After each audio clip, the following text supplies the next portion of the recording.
ఉత్తరప్రదేశ్లోని మోయిన్పూరిలో ఒకే వేదికను ములాయం సింగ్ యాదవ్, మాయావతి షేర్ చేసుకున్నారు. ఇన్నాళ్లు చిరకాల ప్రత్యర్థుల్లా ఉన్న వీళ్ళిద్దరూ ఒకే వేదికపై ప్రచారం చేస్తున్నారు. మాయావతి మాట్లాడుతున్నారు. లైవ్ చూద్దాం.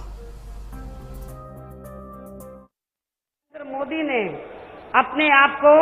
वास्तविक व जनजाति पिछड़े वर्ग का बताकर इसका पिछले लोकसभा के हुए आम चुनाव में काफी चुनावी लाभ भी उठाया है और फिर इसकी आड़ में ये देश के प्रधानमंत्री भी बन गए। लेकिन आप लोगों को ये भी मालूम है कि एक नकली व फर्जी व्यक्ति या पिछड़े वर्गों का कभी भी अपनी पूरी ईमानदारी व निष्ठा से इनका भला नहीं कर सकता है। और फिर ऐसे नकली पिछड़े वर्ग के व्यक्ति के सत्ता में आ जाने का ही परिणाम है कि अभी भी पूरे देश में यहाँ केंद्र व राज्य सरकारों में भी खासकर दलित व अन्य पिछड़े वर्गों के आरक्षित लाखों स्थायी नौकरी के पद खाली पड़े हुए हैं, जिन पर अभी तक भी भर्ती नहीं करके फिर ऐसे नकली लोगों द्वारा इन वर्गों के हितों के साथ काफी खिलवाड़ किया जा रहा है और इनमें अब काफी बेरोजगारी भी बढ़ रही है। और अब ऐसे में इन लोगों को इस चुनाव में या असली व नकली की पहचान करना व उनसे सावधानी बरतना आदि भी बहुत जरूरी है। इसके साथ साथ अब इन्हें ऐसे नकली लोगों से और भी ज्यादा धोखा खाते रहने की जरूरत नहीं है, बल्कि इन्हें इस बात पर पूरा ध्यान देने की जरूरत है कि इनका असली नेता व असली हितैषी कौन है। इसे भी ध्यान में रखकर ही अब इन लोगों को अर्थात अन्य पिछड़े वर्गों के लोगों को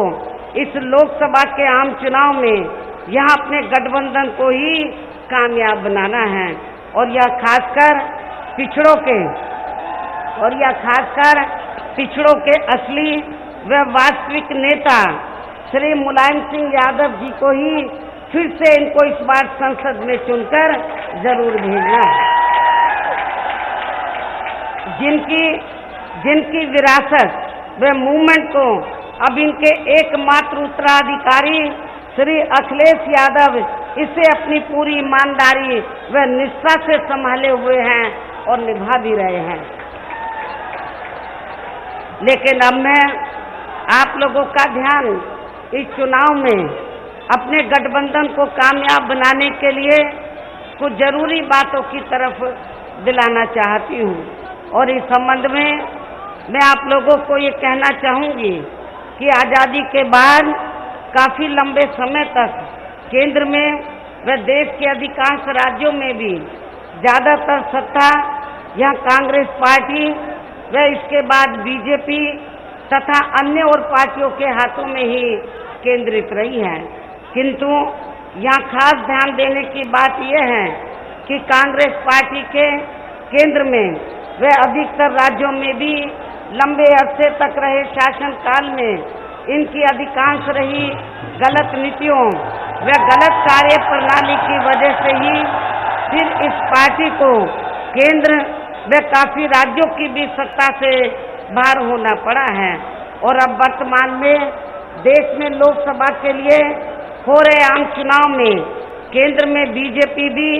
अपनी सरकार की रही खासकर आरएसएसवादी, पूंजीवादी, संकीर्ण, सांप्रदायिक, द्वेषपूर्ण व जातिवादी गलत नीतियों व गलत कार्य प्रणाली की वजह से इस बार सत्ता से भारतीय जनता पार्टी जरूर बाहर चली जाएगी। और अभी चुनाव में इनकी कोई भी नाटकबाजी, जुमलेबाजी आदि काम में आने वाली नहीं है और खासकर इस बार इनकी चौकीदारी की ये नई नाटकबाजी भी इनको नहीं बचा पाएगी, जिससे अब ये लोग इस चुनाव में जबरदस्ती देश व आम जन से जोड़कर इसको अपने राजनीतिक लाभ के लिए भुनाने में लगे हैं, जिसमें इनको किसी भी कीमत पर कामयाबी मिलने वाली नहीं है। चाहे इस चुनाव में इनके सभी छोटे बड़े चौकीदार भी मिलकर अपनी कितनी भी ताकत क्यों न लगा लें। और इसकी मुख्य वजह यह है कि वर्तमान में प्रधानमंत्री श्री नरेंद्र मोदी ने यहाँ पिछले लोकसभा के हुए आम चुनाव में देश में विभिन्न क्षेत्रों में लगे लोगों के साथ साथ गरीबों, मजलूमों, किसानों, बेरोजगारों आदि के साथ साथ दलितों, आदिवासियों, पिछड़े वर्गों, मुस्लिम व अन्य धार्मिक अल्पसंख्यक समाज के लोगों को भी जो इन्हें अच्छे दिन दिखाने के असंख्य प्रलोभन भरे चुनावी वायदे किए थे, तो उनका अभी तक भी इन्होंने जमीनी हकीकत में लगभग 1/4 हिस्सा भी कार्य पूरा नहीं किया है, जिन पर से इनका ध्यान बांटने के लिए खुद प्रधानमंत्री श्री नरेंद्र मोदी ने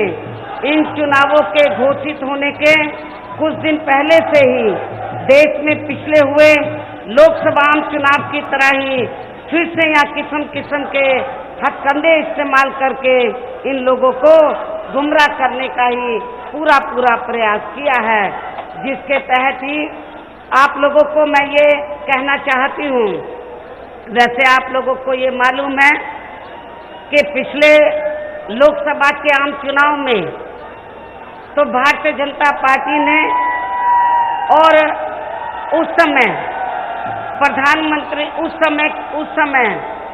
तो प्रधानमंत्री के सपने देख रहे